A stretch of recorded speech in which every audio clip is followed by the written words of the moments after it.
An instructional video by Jace Consulting Group. All right, in this segment, we're going to talk about basic use of your contractor foreman application. I'm using the desktop version for this, mainly because it's the easiest way to show it to you, but also because as a foreman, you need to be using the desktop version at least some of the time to do your work so that you are not limited by what can be done on your phone. Although the majority of what we're going to talk about can be done on your phone as well. Um, but for now, the desktop version looks like this. When you see your, and the phone version looks very similar, and all of the things are in the same positions. Uh, you can see your project over here. You may have several projects.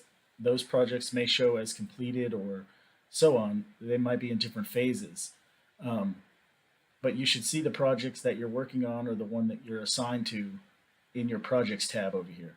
Once you click on it, your project will pop up and you'll be on a summary page. Usually this is where it will start.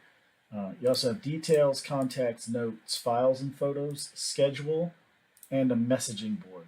All right, so this is it's kind of like Facebook, only there's just a lot more options, right?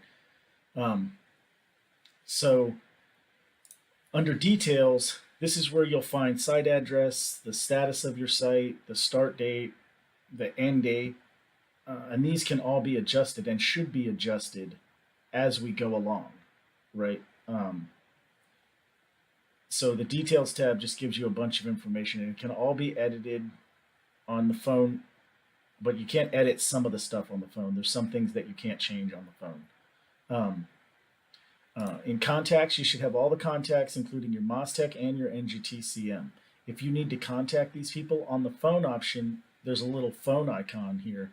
You can press and hold that down, and it will automatically call that number, right?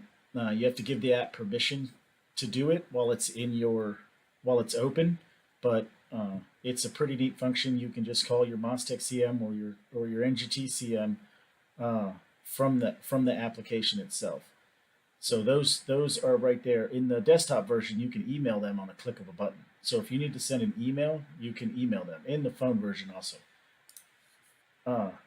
Notes, we see in the notes, we have some different options here, but basically down here where it says actions, if you click on actions, then you can add things to your notes column, right?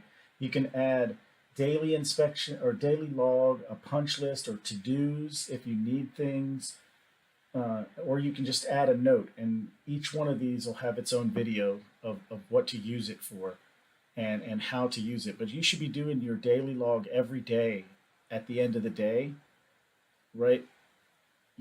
As the foreman, you should be sitting down for an hour or 2 hours at the end of every day to do your daily log, to upload photos of what you did for that day or any issues you had for that day. You should be taking the time to do these every day in this section right here. This is where you can create to-dos for people if you need material and so on. You can create those kinds of things here. And it will save underneath your notes section. So you can see this person here did a daily log for 324. They said they were powered on 700 850, powered on FirstNet, tape drop, and troubleshooting. All right.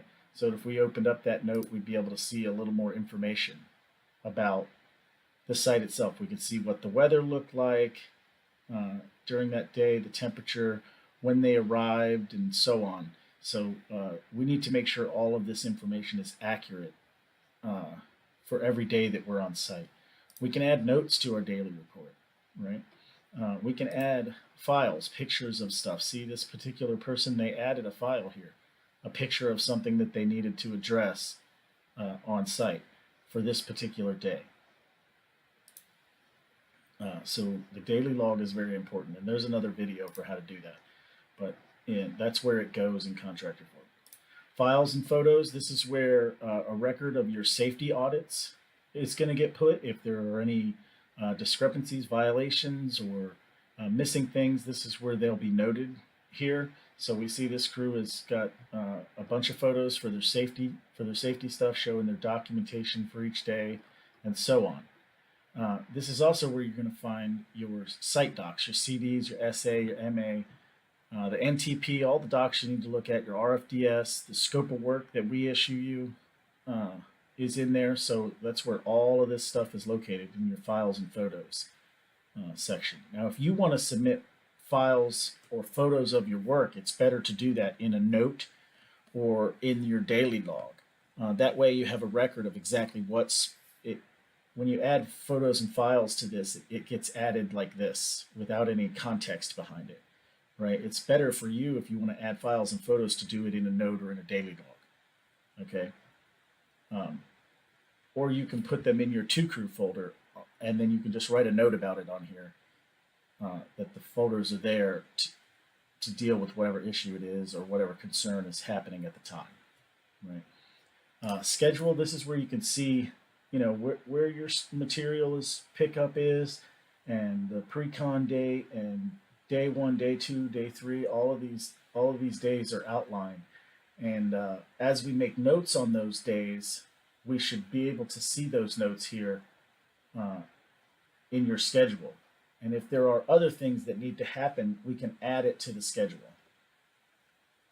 Like pin testing your FirstNet, or FirstNet needs to be on air by this day, and so on. We can add those types of things into the schedule so that we can keep track of them. All right, messages. This is an instant messenger. This is an instant messenger. Basically, exactly like Facebook. You can get on here, you can share photos, you can attach files to this, and you can send messages back and forth with our team. Everybody who has a stake in controlling your project and seeing it completed on time and turned in without punches and so on, every person can see this. The auditor team, the closeout department, everybody can see your messages. So you can talk to us on here like an instant messenger, and we will be paying attention to it. Somebody will be looking at it. So see this crew right here, they needed 6 Catherine antennas, right? And they were talking about it. They need some SFP cards. And then Serge dropped them off, and Ken Sweet said, hey, these have been delivered, right? And then I asked if they had been delivered because I didn't see that message. But it's like an instant messenger. We should be using it like that to share information back and forth. So you have to use your contractor foreman app. You have to use it every day. You got to use it, every time you take a water break, pull your phone out, take a look. Every time you take a smoke break or whatever, whatever you're doing, you should be out there. Use your phone, pull out contractor foreman, take a look at your site, send messages. I'm doing this, I'm doing that. Give people updates instantly so that we can have a track of where your site is and when you're going to be finished, because we need to be able to support you during your build, get you things, line up your audit, solve little problems here and there to smooth the process out. And we're going to use the contractor foreman application to do it. All right. Now, on your desktop, there's an actions tab right here. So I'm in details right now, right? On desktop, there's an actions tab, and we click it, and then it gives us options to do things, right? To create a to-do or data log, like we said. In your phone app, it's not. There's a little plus button down here. That plus button is your actions tab, right? So if you click that plus button, it's going to give you those same options right here. You can do daily logs and all that stuff. So that's the way it works on your phone. But we need to use our contractor foreman application to do the things that we need to do and to make the things happen on site that we need to have happen.